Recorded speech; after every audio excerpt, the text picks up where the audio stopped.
Okay, now let's solve third part. इसमें भी हमें सेम ही चीज करना है। क्या करना है, 4 पॉइंट दिया हुआ है, हमें बताना है किस टाइप का क्वाड्रिलेटरल है। चलो, so this is A B C and D.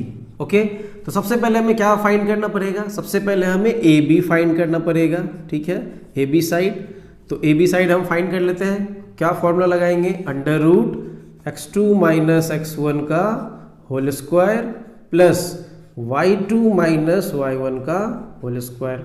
Got it. चलो, तो इसको मान लेंगे x1 y1 और ये हमारा हो गया x2 y2। चलो अप्लाई कर देते हैं। Okay okay, x2 minus x1 कितना है 7 और x1 कितना है 4। 7 माइनस 4 कितना हो जाएगा, 7 माइनस 4 विल बी 3 का square plus y2 minus y1 कितना है 6, y1 कितना है 5, 6 माइनस 5 विल बी 1 का square. Got it. So 3 square कितना 9 और 1 का square 1, it will be under root 10 units. Got it. चलो अच्छी बात है, ए बी हमारा हो गया। अब हम निकाल लेते हैं बी सी।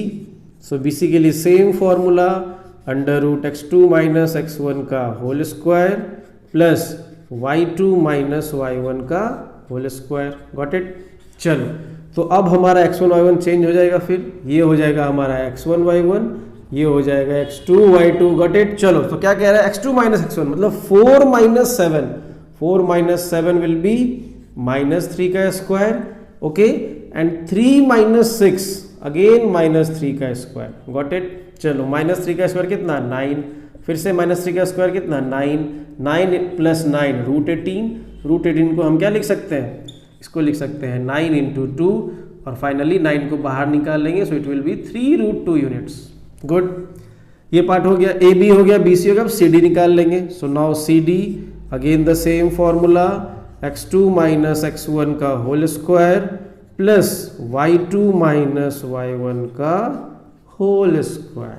Got it. चलो, फिर ये हमारा चेंज हो जाएगा, ये आपका हो जाएगा x1 y1, ये हो जाएगा x2 y2। चलो सॉल्व करते हैं। x2 माइनस x1 कितना है 1, x1 कितना है 4, 1 माइनस 4 माइनस 3 का square. Okay, plus 2 minus 1, y2 minus y1 है, y2 कितना है 2 माइनस y1 कितना है 3, 2 माइनस 3 विल बी माइनस 1 का स्क्वायर। चलो सॉल्व कर देते हैं। Minus 3 square 9 minus 1 square 1 under root 10 units. देखो यहाँ पे आप 3 निकालने के बाद कुछ आइडेंटिफाई करो। देखो रूट 10 ये अलग आया बट ये सेम आ रहा है, इसका मतलब ये दो अपोजिट साइड क्या है, इक्वल है, मतलब ये या तो पैरेललोग्राम है नहीं तो रेक्टेंगल है। ठीक है, चलो आगे चेक करते हैं।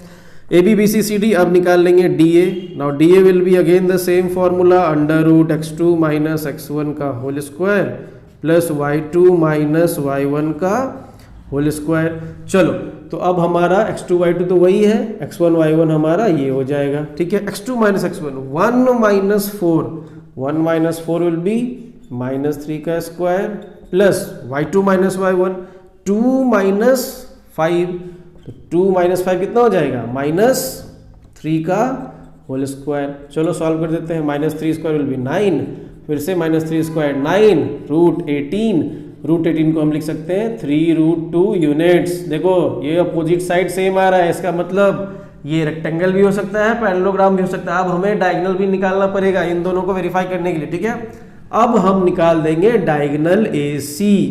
तो डायगोनल AC के लिए ये x1 y1, ये x2 y2। चलो डायगोनल हमें यहाँ पे फाइंड करना ही पड़ेगा क्योंकि हम अभी तक क्लियर नहीं है कि ये पैरेललोग्राम है या रेक्टेंगल है। ठीक है, तो diagonal AC same formula, under root x2 minus x1 का whole square plus y2 minus y1 का होल स्क्वायर। Got it. चलो, under root x2 minus x1 कितना है 4 माइनस 4, वेरी गुड, 0 का square. y2 minus y1 3 minus 5, तो minus 2 का square. So this is 0 minus 2 square will be कितना 4, सो this is root 4 मतलब 2 units. Got it. चलो अब निकाल देंगे BD डायगोनल। तो अब हमारा x1 y1 हो जाएगा B और x2 y2 हो जाएगा D।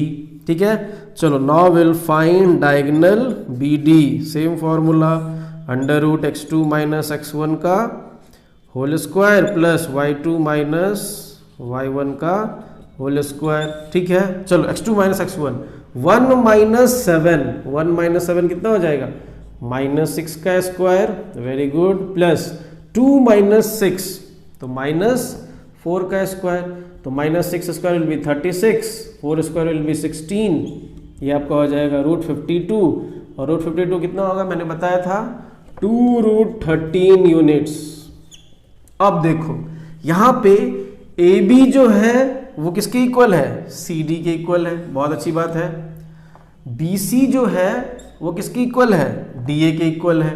तो opposite sides are equal but diagonals are not equal, तो क्या हो गया ये, दिस इज पैरेललोग्राम। लिख देंगे यहाँ पे, here A B is equal to C D comma B C is equal to D A, but diagonal AC is not equal to diagonal BD. So the vertices are of parallelogram. ठीक है, so in this way our question number 6 is completed.